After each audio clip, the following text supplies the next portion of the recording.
Continuação do relato com mais detalhes, provas, vitórias e profundidade. O peso da provação, quando a fé é testada até o limite. Era uma sexta-feira à noite e o irmão Carlos, vamos chamá-lo assim para preservar sua identidade, sentou-se à mesa da cozinha com as contas espalhadas à sua frente. O aluguel estava atrasado em 2 meses, a luz havia sido cortada na semana anterior, e o pouco que restava no armário eram alguns pacotes de macarrão e um saquinho de feijão. Sua esposa, Marta, tentava disfarçar o desespero, mas os olhos inchados de chorar revelavam a angústia que ambos carregavam. Carlos, o que a gente vai fazer? O menino precisa de remédio, e a gente não tem nem para passar o mês, ela disse, segurando um papel com a conta do farmacêutico. Ele baixou a cabeça, sentindo nó na garganta. Não era falta de esforço, ele havia feito bicos de tudo, de servente de pedreiro a entregador de panfletos. Mas as despesas só aumentavam, e o salário do emprego fixo, quando vinha, mal dava para cobrir o básico. Foi então que ele lembrou das palavras do cooperador João, o irmão mais velho na congregação, que certa vez lhe disse: "Meu filho, quando a prova aperta, é sinal que Deus está preparando algo grande. Mas ele quer ver se a gente confia nele até o fim." Carlos suspirou. Confiar era fácil quando tudo ia bem. Mas agora, com o estômago vazio e as contas se acumulando. Mesmo assim, ele pegou a Bíblia que estava sobre a mesa de cabeceira e abriu em Salmos 37, 25. "Fui moço e agora sou velho, mas nunca vi desamparado o justo, nem a sua descendência a mendigar o pão."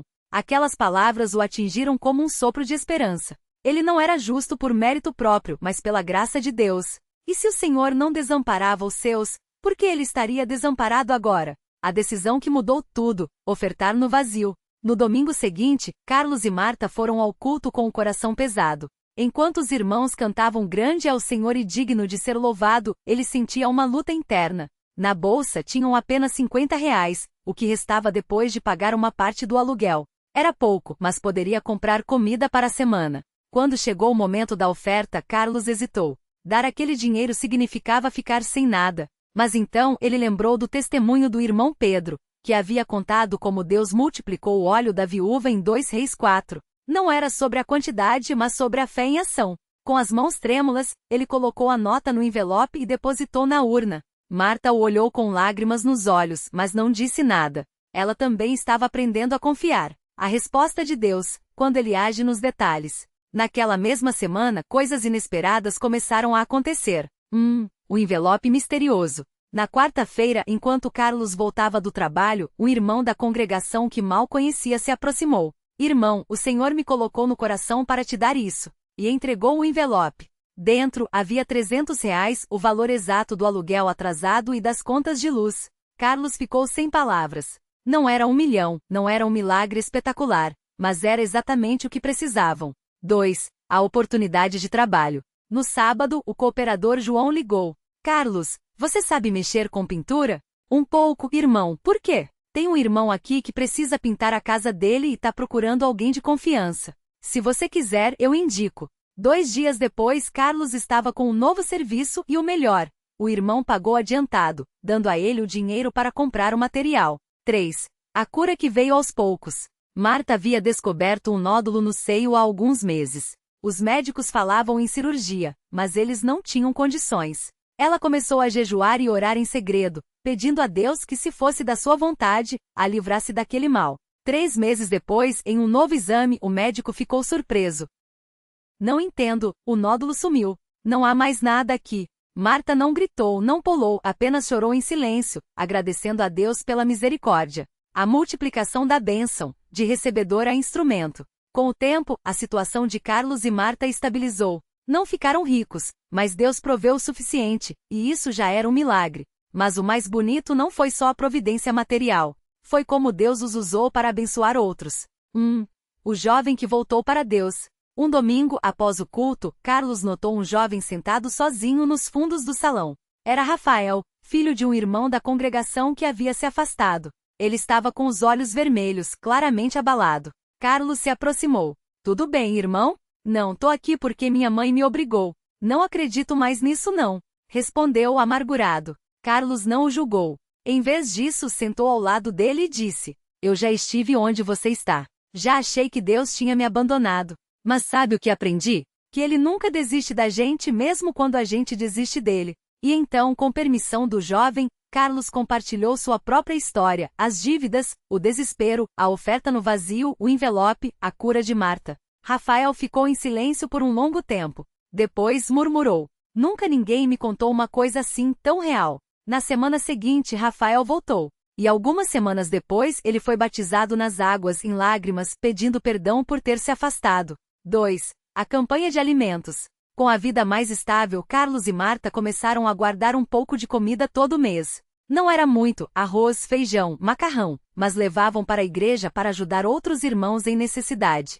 Um dia, a irmã Ana, uma viúva idosa, chegou chorando ao culto. "Não tenho mais o que comer em casa." Marta não pensou duas vezes. Pegou a cesta que haviam preparado e entregou. "Irmã, isso é do Senhor. Ele proveu pra gente, e agora tá provendo pra você." Aquela atitude encorajou outros irmãos a fazerem o mesmo. Em poucos meses, a congregação tinha um pequeno armário do amor onde os necessitados podiam pegar alimento sem vergonha. As lições que ficaram. O que Deus ensina nas provações. Deus não nos promete uma vida sem lutas, mas promete estar conosco nelas. Carlos aprendeu que a fé não é a ausência de problemas, mas a certeza de que Deus não nos abandona. Se Deus permitiu a prova, é porque Ele confia que a gente vai sair mais forte. Ele costumava dizer: 2. A oferta não é um pagamento para receber bênçãos, mas um ato de confiança. Muitas pessoas pensam: se eu der, Deus tem que me dar de volta. Mas Carlos entendeu que ofertar no vazio foi um gesto de entrega total. Não era pelo dinheiro, era pelo coração. Ele explicava: 3. Deus usa pessoas comuns para fazer coisas extraordinárias. Ele não era um pregador famoso, não tinha dons especiais. Era só um irmão fiel. Mas Deus usou suas mãos para pintar casas, sua voz para encorajar Rafael, seu coração para ajudar a irmã Ana. 4. As bênçãos de Deus não são só para nós, são para compartilhar. Quando eles começaram a abençoar outros, foi como se Deus abrisse ainda mais as portas para eles. Quem retém o que tem perde. Quem repartir ganha mais. Marta costumava dizer: um novo desafio, a provação que veio disfarçada de bênção. Com o tempo, Carlos conseguiu um emprego melhor, e a vida da família melhorou. Eles até conseguiram comprar um carro usado, o que facilitava o transporte para os cultos. Mas então veio uma nova prova, desta vez mais sutil. Um dia, o gerente do trabalho chamou Carlos. "Carlos, você é um ótimo funcionário. A empresa está crescendo e a gente quer te promover. Mas tem um detalhe, vai precisar trabalhar aos domingos." O coração de Carlos gelou. Ele sabia que o domingo era o dia do Senhor. Não era só uma questão de ir à igreja, era uma questão de fidelidade. "Irmão, e se a gente perder tudo de novo?" Marta perguntou, preocupada. Carlos orou a noite toda. E no dia seguinte foi ao cooperador João pedir conselho. O velho irmão não deu uma resposta pronta. Em vez disso, fez uma pergunta. "Filho, você lembra quando você estava sem nada e Deus proveu? Você acha que Ele vai te abandonar agora?" Carlos entendeu. No dia seguinte, ele foi ao trabalho e disse: "Agradeço a oportunidade, mas não posso trabalhar aos domingos. É o meu dia de culto." O gerente ficou surpreso. "Mas você sabe que isso pode custar sua promoção, né?" "Sim, senhor. Mas tem coisas que não têm preço." 2 semanas depois, o gerente o chamou novamente. "Carlos, a gente rearrumou os horários. Você vai poder trabalhar de segunda a sábado com folga no domingo. E a promoção continua de pé." Carlos quase caiu para trás. Deus não só honrou sua decisão, como o abençoou ainda mais. O testemunho que continua, uma vida de fé em ação. Hoje, anos depois, Carlos e Marta continuam firmes na congregação. Carlos agora ajuda na escola bíblica dominical, ensinando os jovens sobre fidelidade nas provas. Marta faz parte do grupo de visitas, levando palavras de ânimo aos doentes e necessitados. Rafael, aquele jovem que quase desistiu, hoje é cooperador e prega com unção. O Armário do Amor cresceu e virou um projeto social da igreja, ajudando dezenas de famílias. Toda vez que alguém pergunta: "Como vocês conseguiram passar por tudo isso?" eles respondem com um sorriso: "Não foi a gente. Foi Deus. A gente só ficou firme." Uma palavra para quem está lendo. Se você está passando por uma provação que parece não ter saída, saiba uma coisa: Deus não te abandonou. Talvez você esteja desempregado, com contas atrasadas, com saúde abalada, ou até questionando sua fé. Mas olhe para trás. Lembre-se das vezes que Deus já te livrou, mesmo que você não tenha percebido na hora. Aquele dinheiro que apareceu no momento certo? Aquela pessoa que te estendeu a mão quando você estava caindo? Aquela paz que veio no meio do desespero? Isso não foi coincidência. Foi Deus. E se ele fez antes, ele pode fazer de novo. Não desista agora. Continue firme. Deus está trabalhando, mesmo que você não veja. Confia no Senhor e faz o bem. Habita na terra e alimenta-te da verdade. Agrada-te do Senhor, e Ele satisfará os desejos do teu coração. Salmos 37, 3, 4. Glória a Deus. Amém. Uma história de fé que não acabou, o legado que segue adiante. O reencontro que mudou tudo. Era uma tarde de sábado, daquelas em que o sol parecia mais quente, mas o coração de Carlos pesava como chumbo. Ele tinha acabado de receber a notícia de que a empresa onde trabalhava como mecânico fecharia as portas em 2 meses. Mais uma prova, pensou, enquanto apertava o volante do carro velho que, mesmo com os anos, ainda o levava aos cultos sem falhar. Marta, ao seu lado, seguiu em silêncio, mas ele conhecia aquele silêncio. Era o dela quando a preocupação apertava, mas a fé não deixava desabar. Vamos orar mais hoje à noite, ela disse, finalmente, enquanto passavam pela porta da igreja. Não era uma pergunta.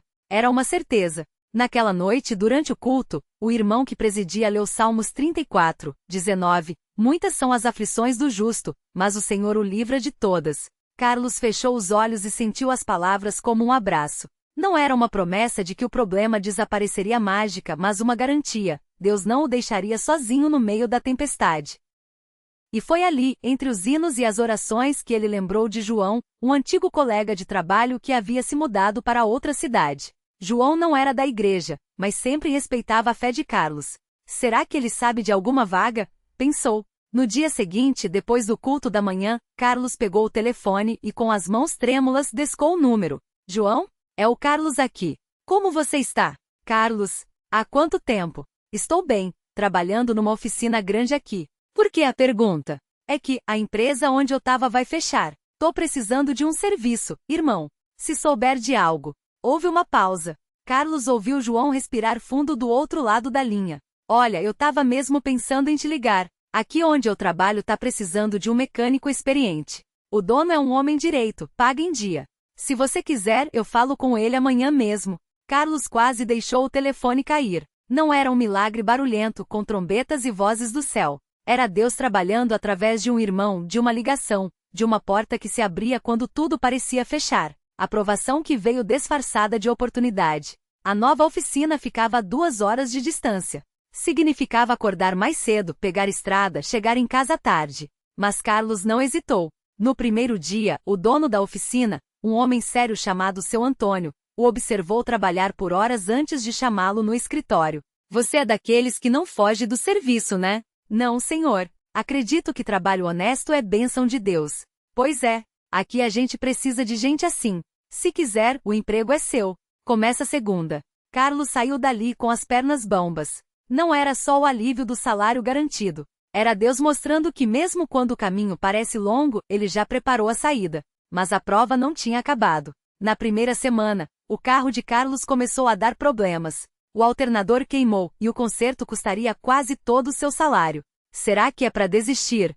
Ele se perguntou, enquanto olhava para o motor aberto, as mãos sujas de graxa. Foi então que Rafael, aquele jovem que ele havia ajudado anos antes, apareceu na oficina com uma caixa de ferramentas. Irmão Carlos, ouvi dizer que você estava com problema no carro. Vim dar uma força. Mas você nem é mecânico, Rafael. Não, mas eu aprendi a trocar alternador com você. E trouxe um usado que estava guardado. É bom, pode confiar. Carlos não conseguiu segurar as lágrimas. Aquele jovem que quase tinha desistido de tudo agora estava ali, sendo a mão de Deus na vida dele. Juntos consertaram o carro. E naquela noite no culto, Carlos subiu ao púlpito pela primeira vez para dar um testemunho. Irmãos, Deus não nos promete uma vida sem lutas. Mas Ele promete que no meio delas a gente nunca vai estar sozinho. Hoje eu tô aqui para dizer, se Deus abriu um caminho para mim, Ele pode abrir para você também. Só não desista. O dia em que a fé se tornou visível. Anos se passaram.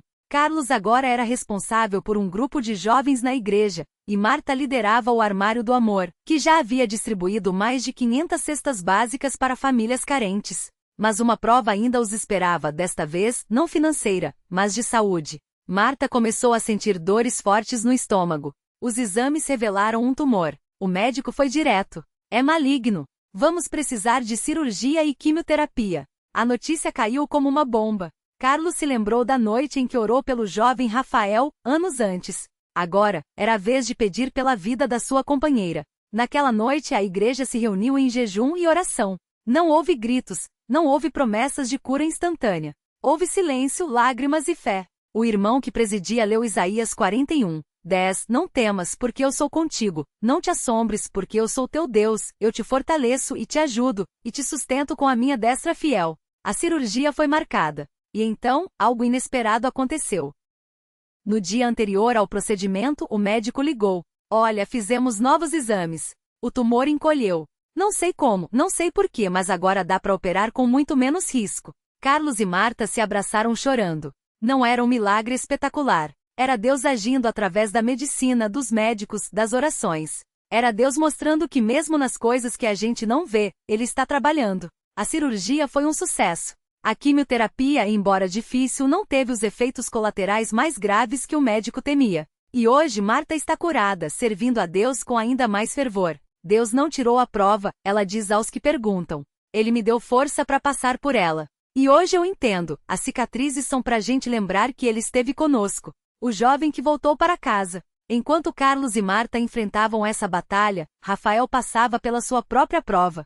Ele havia se casado, tido uma filha, mas o casamento estava ruindo. Discussões, desentendimentos, e aquela voz antiga voltava. Talvez Deus não seja para mim. Uma noite, depois de mais uma briga, ele saiu de casa sem rumo. Acabou parando em frente à igreja onde tinha sido batizado anos antes. Lá dentro, a luz ainda estava acesa. Era Carlos, arrumando as cadeiras depois do culto. Rafael, tudo bem? Não, irmão. Tô perdendo tudo de novo. Minha família, minha paz. Será que Deus ainda se importa? Carlos não deu um sermão. Ele contou a própria história. Lembra quando você estava no fundo do poço e achava que não tinha saída? Eu também já estive lá. Mas Deus não desistiu de mim. E Ele não vai desistir de você. Aquela conversa durou horas. No final, Rafael chorou. Não de desespero, mas de arrependimento e esperança. No domingo seguinte, ele subiu ao púlpito com a esposa e a filha. Não para dar um testemunho bonito, mas para dizer 3 palavras que mudariam tudo. Eu quero voltar. E assim, aquele jovem que quase se perdeu para sempre voltou para casa, não só para a igreja, mas para a família que Deus tinha preparado para ele. O projeto que nasceu de uma oferta de R$ 20, o Armário do Amor, não parou de crescer. O que começou com algumas roupas e alimentos doados agora era um projeto social reconhecido na cidade, ajudando famílias em situação de rua, desempregados e vítimas de violência doméstica. Mas o mais bonito não eram os números. Eram as histórias por trás deles. Como a de Dona Maria, uma senhora de 70 anos que morava sozinha e sobrevivia de biscoitos e chá. Quando os irmãos a encontraram, ela chorou. Há dias que eu não como nada quente. Não tenho força nem para esquentar água. No dia seguinte, ela recebeu uma cesta com comida, um cobertor e um convite. Vem na igreja, Dona Maria. Lá a senhora vai encontrar mais que comida. Vai encontrar família. Hoje Dona Maria frequenta os cultos, ajuda a separar doações e diz: eu achava que Deus tinha me esquecido, mas Ele só estava preparando um lugar para mim. Ou como Júlio, um ex-presidiário que ninguém queria empregar. Os irmãos da igreja conversaram com um dono de padaria que deu a ele uma chance. Hoje Júlio é padeiro, sustenta a família e toda semana leva pães para o Armário do Amor. Se Deus me deu uma segunda chance, eu tenho que dar para outros também. A lição que ficou. Se você perguntar a Carlos qual foi o segredo para passar por tudo isso, ele não vai falar de fé cega ou de milagres estrondosos. Ele vai dizer 2 coisas. Ficar firme não é não sentir medo. É não deixar o medo te parar. Teve noites em que ele chorou. Teve dias em que duvidou. Mas ele nunca deixou de orar. Nunca deixou de ofertar. Nunca deixou de ir à igreja. 2. Deus não muda as pessoas para depois usá-las. Ele usa a gente no processo de mudança. Carlos não era perfeito. Marta não era uma santa. Rafael não era um exemplo. Mas Deus trabalhou neles enquanto eles serviam. Uma carta para quem está lendo isso agora. Se você chegou até aqui, é porque algo na sua vida está pesado. Talvez seja um diagnóstico médico que tirou seu sono. Uma dívida que parece não ter fim. Um filho que se afastou e você não sabe mais o que fazer. Um casamento que está se despedaçando. Uma solidão que dói mais do que qualquer palavra. Eu não vou te dizer que tudo vai ficar bem, como num passe de mágica. Mas eu vou te dizer uma verdade que Carlos, Marta e Rafael aprenderam na dor. Deus não te prometeu uma vida sem tempestades. Ele te prometeu que vai estar no barco com você. Quando você não tiver mais forças, ele vai carregar você. Isaías 42:29. Quando você não enxergar saída, ele vai abrir caminhos. Isaías 43:19. Quando você achar que não merece, ele vai te lembrar que o amor dele não é por merecimento. Romanos 5:8. Não desista agora. Não solte a mão dele. Talvez hoje você esteja no fundo do poço. Mas lembre-se, o fundo do poço é onde a luz de Deus brilha mais forte. É na escuridão que a gente aprende a confiar na mão que nos guia. É quando tudo parece perdido que Deus mostra que Ele é o Deus dos impossíveis. O convite que nunca expira. Se você já é da igreja, continue firme. Sua história de fé pode ser a âncora de alguém que está se afogando. Se você ainda não conhece a Jesus, saiba que Ele está te chamando. Não importa o que você fez. Não importa onde você esteve. Deus não olha para o seu passado. Ele olha para o seu coração. E se você já se afastou como Rafael, a porta ainda está aberta. Deus não fecha a porta para ninguém que quer voltar. Ele está esperando por você. Glória a Deus. Amém.